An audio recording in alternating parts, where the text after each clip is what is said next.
Hey, hey, hey, what's going on? Happy Black History Month and happy every day in between. I am Nika Sewell-Smith, a senior story producer here at Ancestry, and I am super excited for all of you to join me today for this incredible session that we are going to be having, talking about researching your African American ancestors. And it's a topic that's near and dear to my heart. It's something that I have been doing for more than 25 years. So if you are brand new to genealogy and family history and you are maybe skeptical of whether or not you can find anything on your African American ancestors, I'm here to stand today as an example of someone who has. Folks are in the chat room telling us where they're coming from. Yes, I want to hear that. Where are you coming from? Let's go ahead, list our towns and cities and states and counties and parishes. Who are you researching? All of that. Use the chat for that. Communicate. You're sharing the space with everybody. And so we want to make sure that you have the ability to chat and just be active in this respective session. Before I get started, I'm going to launch a poll. I want to get some information from you all on just the very basics of what you're doing in your research. So let me go ahead and launch the poll. All right, for those who are watching the recording, here are some of the poll questions. The first one I have is whether or not you have watched the Tree Building 101 session with Krista, my cousin and coworker, Krista Cowan. I want to just gauge how many of you are actually in tree building and again have learned and picked something up from that session. So yes or no for that question. If you're watching the recording, just answer yes or no. Have you watched that previous webinar? As well, have you ever used search on Ancestry? And I'm super curious about that because in the Family Tree Building 101 session and another previous session that was held, we were going a lot through hints. And so I want to just super curious for those of you who are here live, or maybe if you're watching the recording, if you have used search on Ancestry. And then last but not least for the questions, here's a true or false question. Do you think African American research is much different than other forms of genealogy? It's not really a trick question, just a question. And you guys are all in the chat. I see the UK, San Antonio, Puerto Rico. All right. You guys are here and alive and accounted for. Arkansas, Silver Spring. Yes, I used to live on Ancestry. Well, I hope you will come back. We still have your house for you. Central New York is here, Orlando, Texas, Mississippi. I love it. I'm a Mississippi researcher. So yes, I'm holding space for you. All of you who are here, going to give us another few minutes for those of you who are just joining for you to answer the poll questions. Again, we're going to talk about a lot in this session. I'm going to start with a few slides, and then for the second half, we're going to roll directly into going on to Ancestry and searching for your ancestors. And again, there's just, unfortunately, there's a common thought process that it's just not easy to find records. And no, it's not the case. You can find your ancestors. If I found mine and they were in some states that people consider to be super hard to research, you can find them too. All right, so let's talk about the results of our poll. The large majority of you have already watched Tree Building 101 with Krista, which is great. For those of you who haven't, you're going to hear me a couple times during this session reference back to that respective session because I'm going to touch on some of the things that she detailed there, but I'm not going to do a deep dive because she's already done a session on that. So keep that in mind. Secondarily, the next question, have you ever used search? 93% of you who are here live have used search on Ancestry, which is great. For those of you who haven't, we're going to go through some things. And even for those of you who have already used search, there may be a way that I do it and the way that I search that there may be something you can glean from that and use in your own personal research. Now, the last question was, again, African American genealogy research is much different than other forms of genealogy. And the majority of you answered true for that. And actually, it's not. So it was a little bit of a trick question, and that's okay because I'm going to prove to you today how it isn't. The fundamentals of genealogy are exactly the same for however you research people. You just have to know when to pivot and when to switch your thinking on records and based on time periods, how people were seen before the law. The mechanics are exactly the same. And there's a great comment in the chat Well, then why am I stuck in the 1800s? It's because you have to reframe your thinking on what you're looking for and who you're looking for. The mechanics stay exactly the same, right? Just because we have cars that use gasoline and cars that use electricity doesn't mean that they're not both cars. They both take us places. They use different means and for which to get us there. Does not mean that they're completely different. They're not. All right. So let's go ahead. I'm going to go ahead and share my screen so we can get through the slides portions of this. Again, continue to use the chat feature. I'm here. We've got our member services team here who is helping me. They're answering questions. We also have some folks here from Ancestry Pro genealogists who are here to answer questions as well in the chat. And as I see things, I'll, of course, as you see me doing it now, I'll be shouting it out as it happens. All right. So we're going to get to the root of your African-American family tree with family history tools and essential record collections at Ancestry during this session. And I'm going to walk you through the steps of discovering your family's unique history through the 20th century and back to the 1870 census.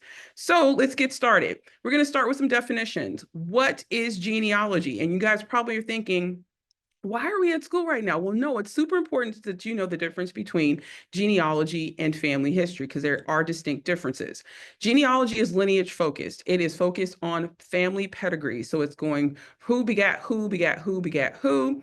And it's an account of the descent of a person, family, or group from an ancestor or older forms, right? You're working on your family tree. You're establishing who your great-grandparents are, who your parents are, who your great-greats. Maybe for those of you who have researched a little bit longer or had more success, your great-great-greats, or maybe 4 times. I've found my 5 times great ancestors here in the United States who are of African descent. I also have 5 times great-grandparents who are of European descent. But I've used the exact same methodology or the same steps in identifying my African ancestors and my European ancestors. So again, genealogy at its core is rooted entirely in family trees, pedigrees, who begat who, all of that. Okay. Now, where family history differs, its family history is a study of past events related to a group of people who are related to each other, right? So it's not so much direct ancestor focused. It could be an aunt, or it could be an uncle. It could be all of those things. And within family history, it can include obviously a person's children, a group of related people, including people who lived in the past. And in my experience, I like to live in what's called family history. I consider that to be the dash between the dates, the dash between the birth date and the dash between the death date. What is giving me context about this person's life? And for those of you who struggled, there was a person that commented earlier in the live session around being stuck in the 1800s. If you're focused on just the facts and not some of the information that's being shared with us within the records and the documents that we're gathering, you may be missing clues that can help you get over some of your research challenges or hurdles. But unless you're going back and reviewing things, sometimes you stay stuck and you're maybe having an artificial sort of brick wall. One of the things that I often tell people is that the most important records and the most overlooked records, right? It's not so much that there's this one collection that nobody pays attention to. It's not so much that. It's more that we have things already in our possession that we haven't reviewed enough. Those are the most underutilized records, are things typically that we already have. And the thing about genealogy is when you're looking in family history, when you're looking at these records today, your thought process around what is going on is one thing. But as you gather more information through the process of researching your family history, when you read that same record 2 months from now or 2 years from now, you might have a different perspective and you might be able to glean clues that can help you get further. So don't overlook the stuff that you already have because there may be clues that are there. All right, so we're going to talk, again, we're talking basics here. We're talking researching African-American ancestors, but again, this applies to everyone. You have 4 grandparents. You then have 8 great-grandparents that are the parents of those 4 grandparents. You then have 16 great-great-grandparents that are the parents of those great-grandparents and the grandparents of your grandparents. Then From the next generation, you have 32 great-great-great-grandparents and 64 great-great-great-great-grandparents. So just back to your 4 times great-grandparents, that's 124 different people. When you are doing your family history research, my suggestion for everyone is to focus on specific lines of the family. And then again, as you maybe encounter scenarios where you might have to do a little bit more digging or searching or any of that kind of stuff, you can go back to those branches and, and work on new ones. But just remember, you have a number of different ancestors when you get back this far. And many of these people are not coming from the same places. Also, when you start talking about enslavement, whether you're talking in the Caribbean or you're talking in stateside in the United States, depending on how the generations may fall in your family, your enslaved ancestors could start, that generation could start at your great-great-great-great-grandparents, or if you're like me, my enslaved ancestors are my great-great-grandparents. They are my grandparents' grandparents. That is how recent this is. Just think about that. I'm here teaching this webinar or this session with you, and my great-great-grandparents were enslaved. So this is, in terms of time, this is recent history, okay? So keep that in mind. There are folks here in the chat who are saying their great-grandparents are slaves, which means we're enslaved. So that means that they're more recent than I am. And the reason why I bring this up is the closer you get to the slavery time period, the closer you have to learn how to pivot your research. The mechanics, again, are the same, okay? Just imagine if we're using the car analogy, if we're talking present day and tracing backwards as we're supposed to do in genealogy, we're driving an electric car now. But as the time period goes back, you don't have electric cars available. So you have to pivot to a car that utilizes gas. And that is the pivot that you have to make with African-American research, whether it is here stateside or it's in the Caribbean.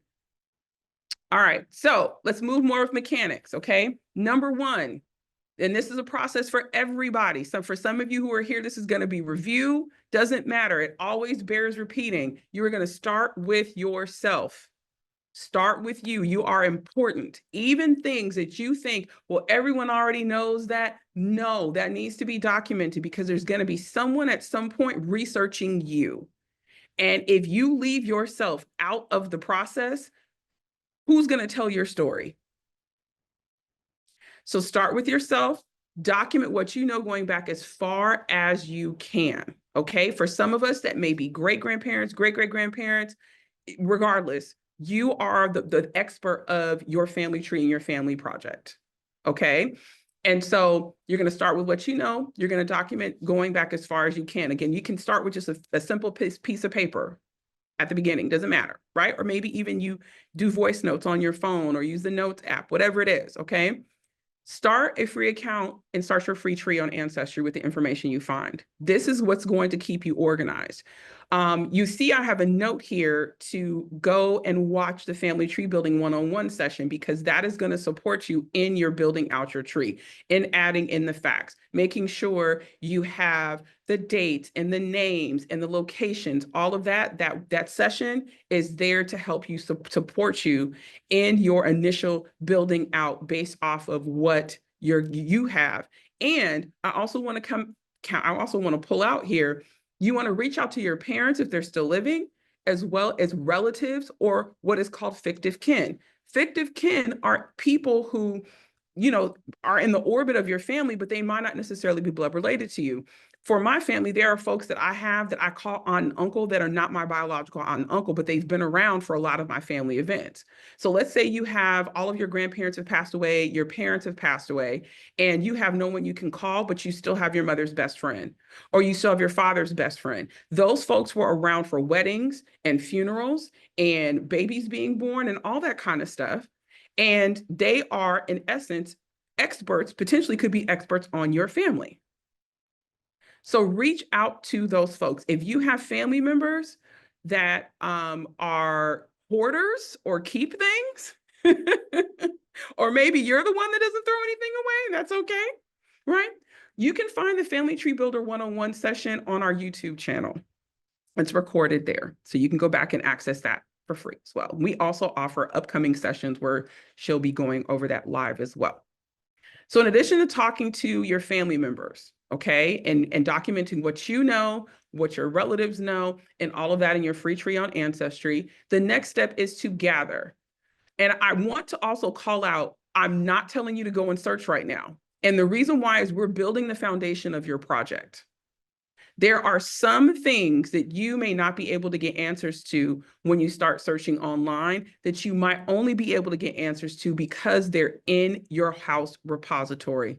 They are in your home archive, or they're with their folks saying that they want pictures of their great-grandparents. In my scenario, there were pictures of my great-grandparents that I did not have, but cousins had them. How did I find the cousins? Some of them I found because they were researching on Ancestry, so I messaged them. Or when I talked to my relatives, they gave me the names and phone numbers of these folks so that I could call them, and then they made their photo archive available to me. And that's how I found the photos of my family members. So in addition to writing or capturing what you already know, you're getting documents from your home and the homes of relatives, okay? You're looking for things like vital records, like we call. So those would be birth, marriage, and death certificates. You're looking for deeds. So that would be property transactions where one person is selling to another person. Family Bibles are super important, especially in the African-American community, because depending on where you live, if you were in a major metropolitan area, like in New Orleans or New York, you likely would have a birth certificate in the early 20th century, whereas in other places more rural, you don't start having adherence to the creation of birth certificates until after like the 1920s, okay? So those family Bibles would be where families would catalog all the respective births that happened. So they're super important and they're super golden. Funeral programs and obituaries. Someone brought this up earlier. Y'all know how we do this, okay? When a person dies, we asking who got the body. And, now that we're in the age that we're in, most of the mortuaries have a website. So we already know the mortuary people are going to, and we're looking on the published obituaries online, or let's say you're utilizing Ancestry and you find an obituary through the newspapers.com obituary index. Maybe it comes up as a hint. There's information that's all within there, the next of kin, the kids, where the person's buried, which is a cemetery, which is a lead because you can look to other family members who might be buried at that same location. Again, we're not even searching. Yes, who got the body? Yes, I did say that. Other things, wills and probates. Who's the next of kin mentioned? Who's getting property? Letters and photos, so much more. Do not overlook your family's archive. I told a story earlier today. We had an incredible family Bible that was my grandmother's family Bible, and my family had great migration out of Northeast Louisiana. And my great-grandfather was asking my grandmother and all of her siblings to come and pick up the family Bible so somebody had it, because out of the 11 of them, the only one that had a birth certificate issued at birth was my grandmother. And my great-grandfather wanted to make sure that all the other 10 children, that they had a proof of their birth. They were all living their lives and doing whatever. And my great-grandfather burnt the house down. Bible and all the photos was in it. Only copy. This is why I stress your personal archive. What do you do with this stuff? You can scan it and upload it to Ancestry so that there is a copy outside of that, in that house, right? You can scan and upload your documents for free to your tree. You can add them in the gallery. You can tag them to multiple people. And it's not just photos. I've seen people upload some incredible stuff, like albums where their family was farming and they actually had, a little clipping from some of the first plants that they harvested off of their farm. They scanned this and uploaded it to their ancestors' profile so that anyone who's connected to that tree could see that information that was there. So don't forget, this is an additional place that you can store some of these things so that it's not in one spot. So again, as you're gathering, use your mobile device, use the app, use the website to go and upload your stuff. All right, now we're going to search, which is my favorite part. Okay. And what are you looking for online? You're looking for things like the United States Census, okay, which has been captured since 1790. Formerly enslaved people were counted as numbers until we get to 1870, which is when, in theory, all African Americans in the United States are listed by name. But prior to 1870, free people of color, which constituted 10% of the population of African Americans in the United States, are listed by name on the census. Okay, there are some exceptions. In some places, the U.S. Marshals actually wrote down the names of the enslaved on the slave schedules, but by and large, the majority of the time that did not happen. So when we're going online, we're looking for the census, we're looking for those vital records, those birth, marriage, and death certificates that we don't have already in our possession, or maybe we just, again, there could be a multitude of reasons why you don't have those. And they just didn't survive. Maybe you had a fire like what happened with my family. You're also going to look for things like military records. You might come across those in your family archive, DD-214s, again, which are official separation papers between a veteran and the U.S. Army, Navy, Marines, whatever branch of the military they were in. You might find that within your family archive. Yes, I did say newspaper.com for obituaries. Again, newspapers.com obituary index. That is an index that lives on Ancestry and takes you over to newspapers.com. You do need a subscription for newspapers.com in order for you to get the actual obituaries outside of the index. City directories, depending on how old you are, you might remember when you used to get the phone book at your house. City directories are essentially the phone book, or what with the equivalent of the phone book, where it gives people's addresses, their occupations. You're looking for things like that. Again, obituaries, wills, and probates. We talked about that. That kind of stuff is digitized and available on Ancestry, along with obituaries on sites like newspapers.com. Photos are there. There may be other people, again, like I mentioned, who are in your family who are researching, who have uploaded historical photos of folks in your family. And there's so much more. The online search is to help supplement what you already have in your collections. And when you bring those together, when you build the tree out on Ancestry, when you follow your hints, when you do all of those things, you get the most comprehensive version of your family history. Okay? That is why we're taking the steps in the way that we are. All right? Now, the online search, again, it is supplementing what you don't already have in your archive. Follow the hints, okay? Family Tree Building 101, the beginner's guide, is going to, Krista lays that out extremely well on how to follow the hints, okay, that are generated. You're going to see that as well as I take you through the live process in just a second of searching for my grandmother, right? And searching for records and literally showing you how you get back to 1870, which is key. And I'm going to talk about why getting back to 1870 is important. In addition, you're going to search online. Many of you may or may not know Ancestry is more than just DNA. And it's actually more than just historical records. We also have a part of our wonderful family, Fold 3, which focuses on military records. Newspapers.com, again, I've been talking about that, which focuses on newspapers. We also have Find a Grave, which is a virtual cemetery. So let's say you may not be able to get back to where your family's from, but one of the volunteers goes out, photographs a headstone of your ancestor and uploads it to Find a Grave so that you can see it. All of these are a part of Ancestry. And then in addition, you're going to go anywhere where the records are. Sometimes that's a state archives. Sometimes that is a county courthouse. Sometimes it's on another site like Family Search, who is a partner that we work with quite often. You're going to go wherever you can find the records because you, again, are trying to put your best foot forward and have the most comprehensive project that you can have for your family. All right, I see the chat just moving. All right, tips and tricks. Okay, we're almost done here. And I love that there's someone in the chat that's talking about names are spelled differently. Because you see what's on the slide right now? This is what I'm talking about. Names are going to have variations. Okay, spelling of names can vary across records. I've seen Leela spelled L-E-I-L-A, L-E-A-R, L-E-L-A. I've seen it spelled L-E-L-A-R. You have to be prepared for that. Even common surnames like Smith can be butchered across records. Think about literacy rates in our existing world right now and how many people could not read or write and were at the mercy of other people to document them. And depending on what that person thought they heard, could be what is on that paper.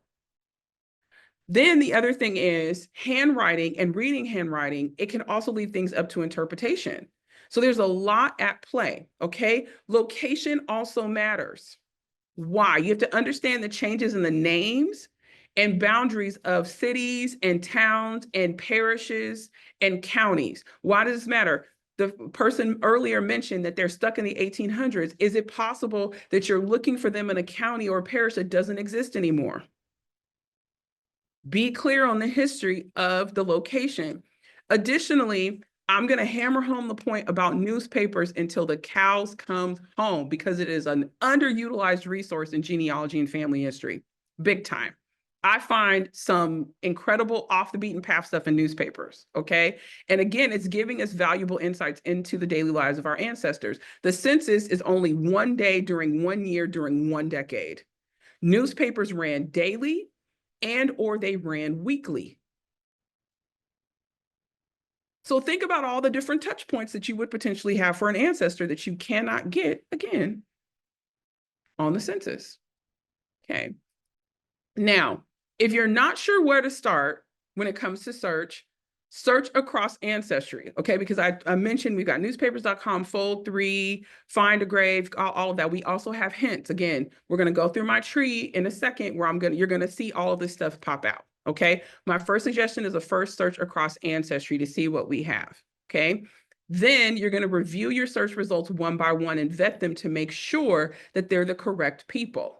Fold 3 is a subscription part of the site, but if you have all access, you have access to all of the sites that I just mentioned to you. Newspapers, Ancestry, Fold 3, okay? When you find the relevant results, you're gonna add them to your tree.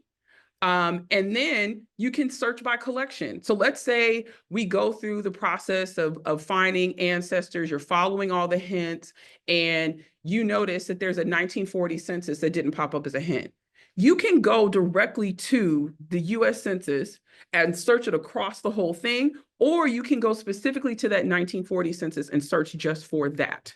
You can do the same thing for vital records. You don't have to search the entire site. You know, sometimes, again, if we go back to the car analogy, sometimes you don't need all 4 floor mats. You only need 1. So you're not going to buy a whole set unless you absolutely have to, but you might just go and buy 1. And in this instance, that's exactly what we're doing, is we're only going to the specific things that we're trying to get specific answers for. And then as you're going generation by generation, you're filling in the blank spaces in your family tree. Okay. And there are folks in the chat asking about suggestions on how to, when a person was born enslaved, do they show up in the 1870 or 1880 census? Absolutely, they do. You're going to see them. You're going to see the names of my enslaved ancestors today on those censuses. Right. Slavery was abolished in 1865. So we have 5 years before the 1870 census, and then we have the 1870, and then we've got 1880, and you need to jump to 1900 because the 1890 census was destroyed. And then for the next 10 years, you've got 1910, 20, 30, 40, and the most latest released census is the 1950. All right, so let's go ahead and we're going to go into my tree, which I've already started building, obviously for time, because I didn't want to keep you guys here all night. I know you wanted to stay here all day and all night, but that's okay. Just assume that you have time. Anyway, I started filling out basic information. Again, if you want Tree Building 101, go back to that session. We are specifically going here so I can show you guys how to search. We're going to start with my maternal grandmother. Okay, she lived to be almost 100 years of age. She was a few months shy of being 100 years of age. Notice she's born in Louisiana. So for some of you, you might be like, oh gosh, how's she going to find anything there? And I'm going to prove to you that it is possible. Now, again, no, I've only entered in very basic details about my grandmother, her birth date in place, her death date in place. Okay, that's it. Haven't put anything else in here. You already see that the system is guessing who her parents are. And I know that this is correct, but I'm taking you all through the process again, because I want to show you that this process does not differ whether you identify as Black or you identify as white. The basics are the same. You just, again, remember that car analogy.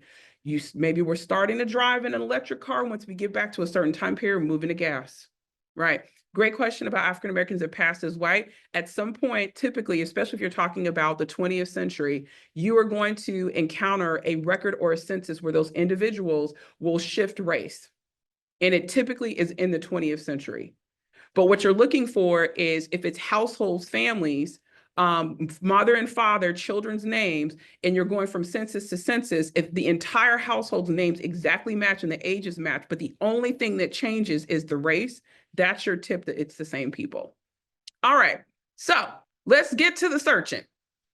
Many of you do, maybe you do or you don't know, that if you ever fill in details that are here on your respective ancestors or any other facts, you can literally just come from their profile page here and search. And there's someone who's asking Pastor Wright, people whose racial designation switched. So they, on earlier records or some records, they're referred to as Black, and later records, they're referred to as white, right? That is a phenomenon that does happen. All right, so basic details entered through facts. You can come up here to the top right-hand corner and click search. What that does is that takes you into the main search interface on Ancestry, and it will feed in all of the facts that I already have there, right? So you see here, it's bringing in the name, the approximate birth year, location, death, all of that. I did not have to type that in.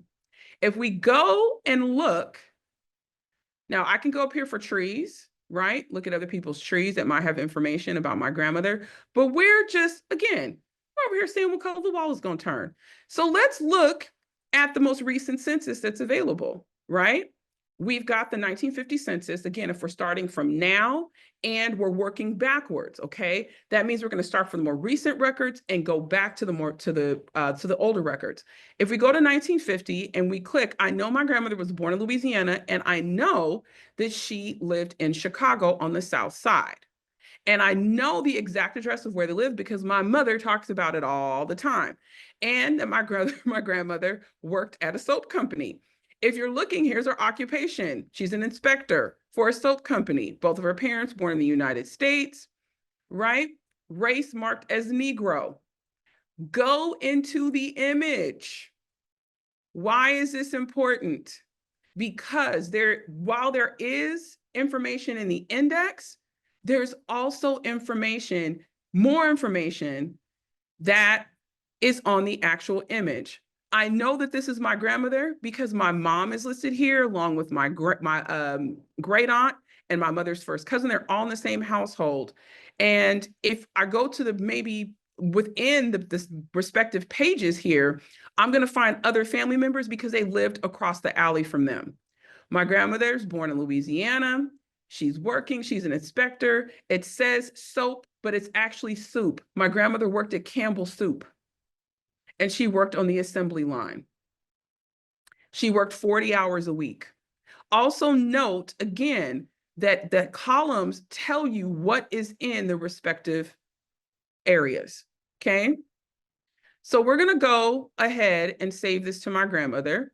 And because I clicked search from her profile, the system already knows that I'm searching for her. So you see at the top, it's adding save to that person in my tree. So I'm going to come in and click save. Now, something else that people talk about, well, the birth date is off. Well, here's the thing. It depends on when the census took place. Because my grandmother's birthday is in August and the census day is typically, well, later census is April 1st, she hadn't had her birthday yet. So when you're looking at records, you also want to be cognizant of when a person's birth is. Because my grandmother, they had the family Bible, she knew her exact date of birth. Her birth date is going to vacillate in records depending on when her birthday is between 1917 and 1916. But I know it's the same person because my mother is in the household. Okay, my aunt is in the household. My mother's first cousin is in the household. Now, residents, we've got she was living in Chicago the year before. So I go in and add this information and put about 1949 because that's what the question is asking. Where were they living last year? So that's 1949. And then I also add the residence for the 1950. Here's my mom's information, reviewing that. And then we're going to click Save to Tree. Now, at this point, again, I just followed this census, but I'm going to keep going. You can come back here and click search, just like I did before. I'm taking you through the exercise, or you can follow hints. So we just were on 1950. We're going to go to 1940.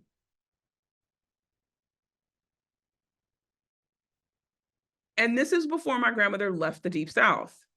She did not leave Louisiana to move to Chicago until 1945. So before 1945, she's going to be where my family is from, which is Lake Providence, East Carroll, Louisiana. Okay. Something I also want to point out to you when you're searching, don't forget to look over here on the right-hand side of suggested records. These are other records that we are suggesting because we think it's the same person.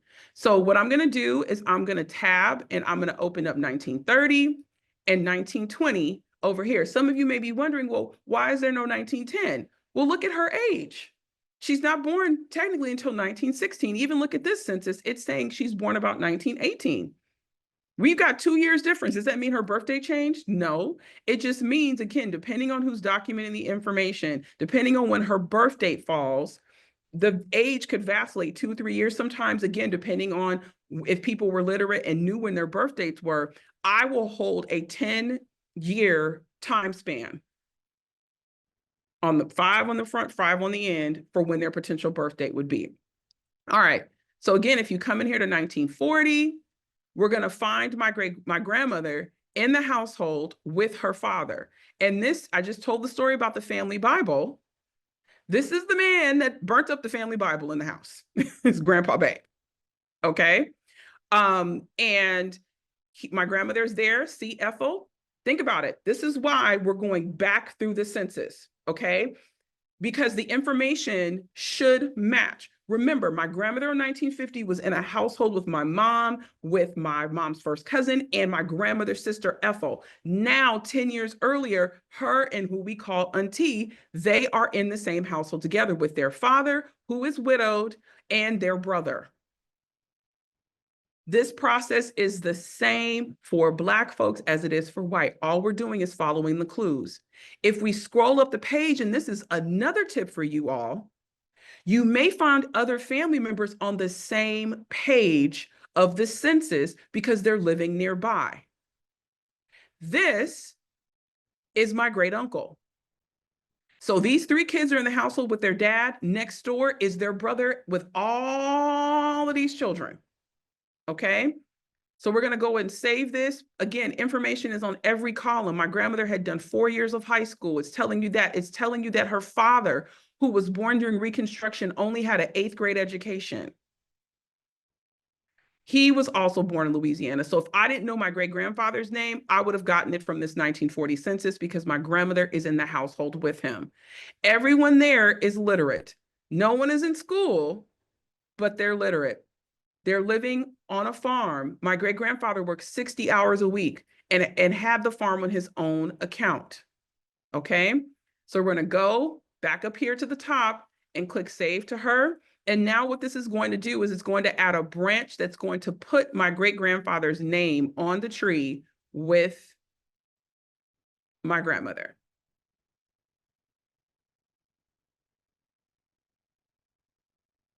So there's Auntie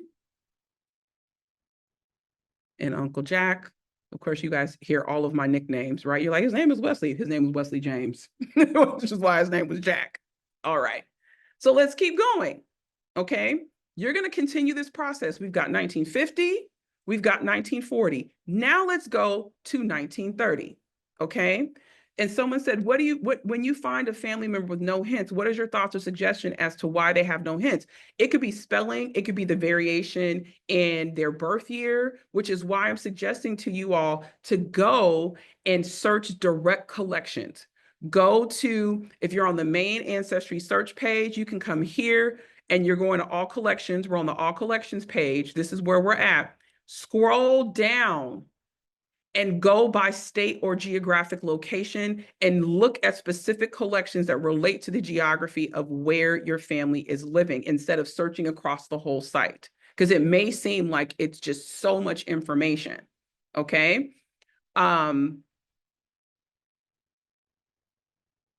Okay, hold on.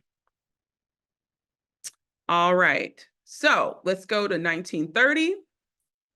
Same process as we did for 50 and for 40, okay? Now, if you recall, in the previous census, my great-grandmother was not in the household. That's because she had passed away between 1930 and 1940. This is all basic genealogy, okay? So my grandmother is still in the household. You see the three youngest children are here. Same set of kids that were on 1940. They're still there in 1930, but we've got the woman of the house there. We also know my great-grandfather owned his home. That's what the O is, and the value was $5,000. We know that now his parents are listed as being born in Alabama, okay? But we've got a mom here. So if I didn't know her name, I'm going through the census, it is telling me the information I need to know. Now, just because a woman is the head of household or the wife of the head of household does not necessarily mean that she may be the parent of those children. But because I talk to my family members and I have information, I know that Susie Lee is my great-grandmother. But if I didn't have that information, I can work on the assumption that the woman of the house is indeed the mother of the children that are there. When you get into certain censuses, so you see here where it's got the M for married, some of them will list M1 or M2, meaning marriage 1 or marriage 2. When we get back to like 1910, it's actually going to tell us the number of children a woman has birthed versus how many children are living. So that will also help you kind of figure out if the woman of the house is actually the mother of the respective children. So we're going to save this to my grandmother. Again, it's the same process. We're just adding more and more records. You see how my great-grandfather's name is changed. His name was Louis, but on the previous census in 1940, it was Louie. On this census, it's Lewis. He spelled it Louis. With just this one person, there is that amount of name variation, okay? And they have his approximate birth year as 1875. So here we are again, my grandmother's grandparents are enslaved people. My great-grandfather was born during Reconstruction. So now from a timeline perspective, we are already at pretty close to 1870, just based on birth years. So now we're going to add my great-grandmother, who's born about 1878. Uncle Jack is there. Auntie or Aunt Ethel is there, along with my grandmother.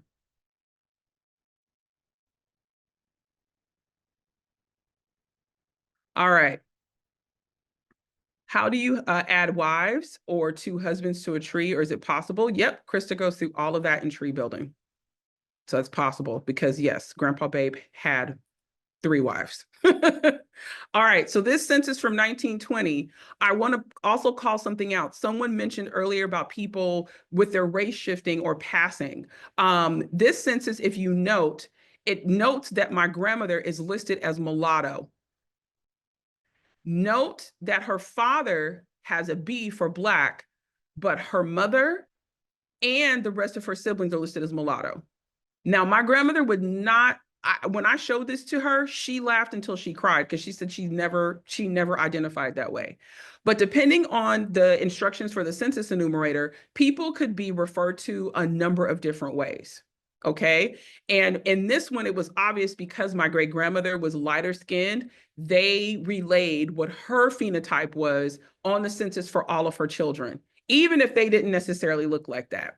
So all the details are matching. Remember, we're always looking to see if their other kids are there. That's how you're confirming you have the right family.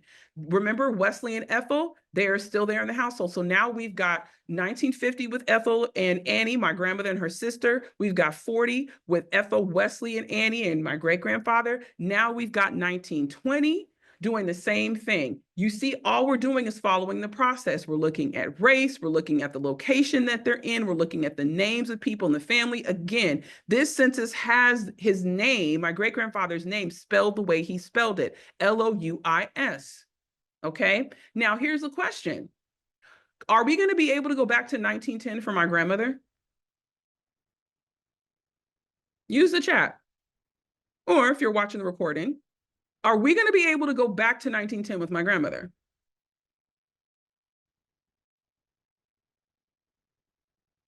The answer is no, because she was born in 1916. So she is not going to be on the 1910 census. So at this point, we're going to have to pivot to her father or her mother's side of the tree, okay, in order for us to get 10 years prior. Here's another thing. This is another clue. When you're looking at a household with all these number of children, okay, look at who is old enough to have been on a census 10 years prior. So that's pretty much every kid. The oldest child that's here is 25. They're going to be 15 in 1910.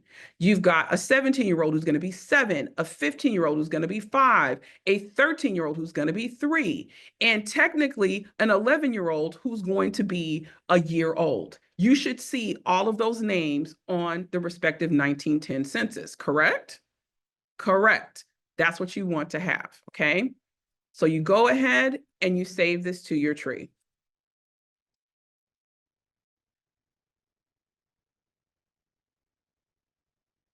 Now, someone in the chat said they got a DNA test done and they're 5% African, and that's a lot. No, I mean, I'm 70%. But the thing is, you have to remember, unless a respective ancestry or ethnicity is introduced on both sides of your family, if it's only on one side, each generation that is created in the family, it cuts your ability to inherit that ancestry down by half each generation. So even though you're 5%, it could be that you have a great-grandparent that was 75 or more African, of African descent. So it is traceable. Don't think that it isn't, because it is.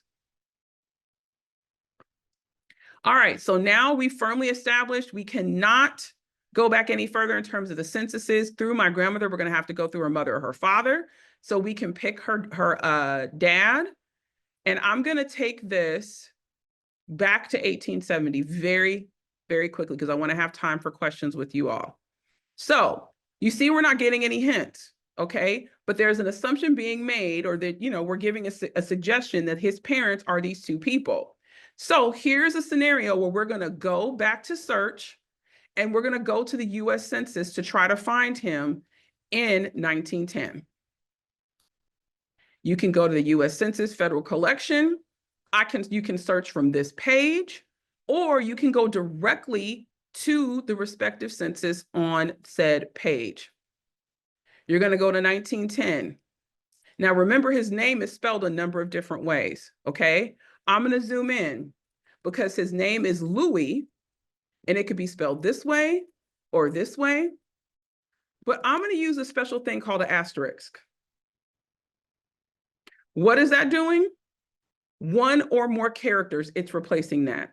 So now I'm going to pick up everyone with an L, right? And I can put in an S at the end because it's Louis. So it'll pick up Lewis. It'll pick up Louis, right? It'll pick up everything except for Louie. Because Atlas is butchered as a last name, one of the things that we can do is you can click exact and similar, or you can click sounds like, which will look for similar surnames or similar sounding surnames. And these options are available if you click this box underneath the search box. Okay. Now, we're going to put in a location. I can search in East Carroll Parish, Louisiana. And let me zoom in. You have the option of selecting that place or the county or adjacent counties. Remember, I talked about gerrymandering, okay? Where maybe your family stayed in the same place, but the county or parish that they were in changed. So let's say you're not sure of that. It could be this county or this parish or another one. You can select county or adjacent counties. You can select a state, state or adjacent state, or even country. Or you can make it exact to this place. Some of you are in the chat live going, I didn't know you could do this. That's why you're here. All right. So we're looking for anybody with an S name, last name Atlas or sounding like that in East Carroll Parish on the 1910 census. We're searching directly. And again, look, it's pulling up multiple options. There's a Louisa, a Lewis Jr., and a Lewis B. Again, it's there. Didn't show up in the hints, but we went directly to the respective database that we needed to go and get the information. And I love that someone said it's the asterisk for me. Yes, if I have changed your life and ruined your weekend by giving you that asterisk, then I am proud to have done it. All right. Let's keep going. We're trying to get back to 1870. So remember, we talked about the 15-year-old child, the 13-year-old child, the 7-year-old child, the 5-year-old child, the 3-year-old child, and the 1-year-old child. They're right there. Okay, keep going. Now we're on Louis.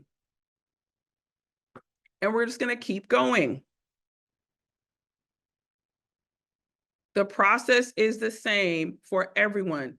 The other thing that you can do is you can also use a question mark.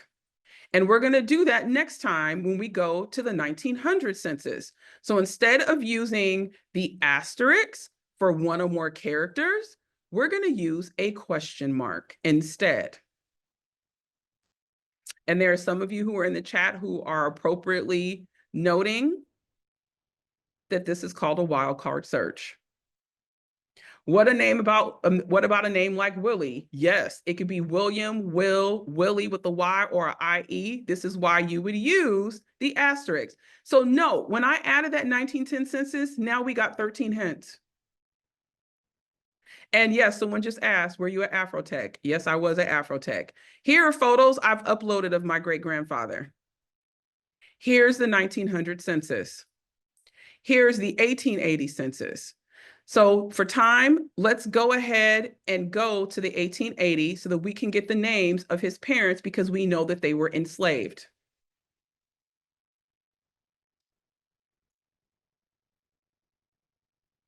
What if your family's outside the US? It's the same process. You're still looking for national lists and registers. You're still looking for vital records. You still have the home repository. It's the exact same thing.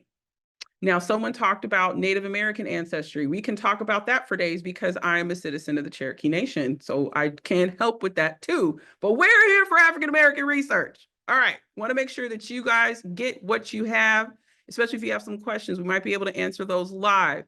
So now we're here in 1880. We have a 40-year-old king and a 30-year-old Alice. They are husband and wife. Their son, Louis, is 6 years old. Same household. Same parish, okay? Now we're back to the enslaved people because if he's 40 in 1880, that means he's born about 1840. So let's go ahead and say we also have siblings, right? So when you start going back again in these generations, you may actually glean clues for your respective ancestors by looking at the siblings of your direct ancestors. So now we've got King born about 1840 in Arkansas, but our family is living in Louisiana. How did they get there? Those are the questions that you need to be asking. We've got a mother born in Alabama. How did she get to Louisiana if she was born in 1850 in Alabama? We've got a brother named Thomas, right? Again, sometimes you'll get answers based on your ancestors' siblings, not your direct ancestors. Hear me. Sometimes you want to get the answer and get back further or another generation through your direct ancestor, and sometimes you have to do it through their siblings, not necessarily them. So now I've got 3 siblings or 2 siblings, actually it's 3, for Grandpa Babe here. Brother born in 1863. So he has an older brother that was born before freedom.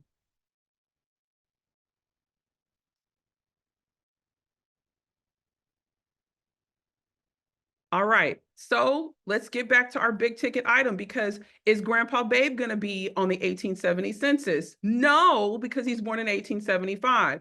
So let's go to King. All I'm doing, you all, is taking you through. This is the process. It doesn't change for anybody. Now his father has 13 hints. And for the sake of time, we're just going to literally go to the 1870 census. We've got marriages. Here we are. We're at 1870. And note, he's living on a plantation. Let's pop the image open. Note the last name has 2 S's.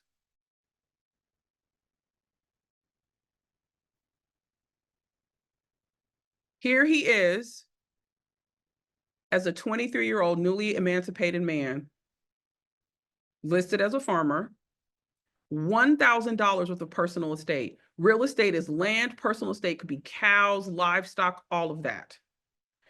This census says he's born in Louisiana. Remember the last one we looked at said Arkansas. We have to reconcile that, okay? But it also says that he cannot read and he cannot write. So we'll go ahead and we'll save this. Now, trees are free on Ancestry, okay? Where the subscription comes in is access to records. Note the difference in his birth year. This census says 1847. The previous one said 1840. Because I remember I told you, you got to have about a decade time period between the beginning and the end to start, again, that's what I use for, especially for folks who may not be literate. I'm adding a range on here for his birthday. It's somewhere between 1840 and 1847.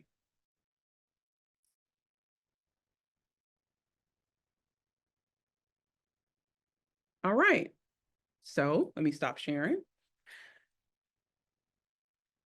Did you see that I could actually do it? Yeah, you can. If those of you who are here, maybe the hints ran out. I hope you picked up that you can go directly to the collections and search. Use the asterisks. You can use a question mark, right? So think of my name, Nika, N-I-C-K-A. It could be spelled N-E-E-K-A on certain records. It could be spelled N-I-C-K-A on certain records. So let's say you wanted to find me. If you use the question mark, you could use N question mark K-A, which would then pull up N-I-K-A, N-E-K-A. It works similar to the asterisks. So hopefully I served my role as the weekend killer, because I love to be the weekend's killer, meaning I gave you something to do that is going to have you up all night long. If you are not following us on social, please be sure to do so. Let us know if you make some incredible finds as a result of the session that we had today.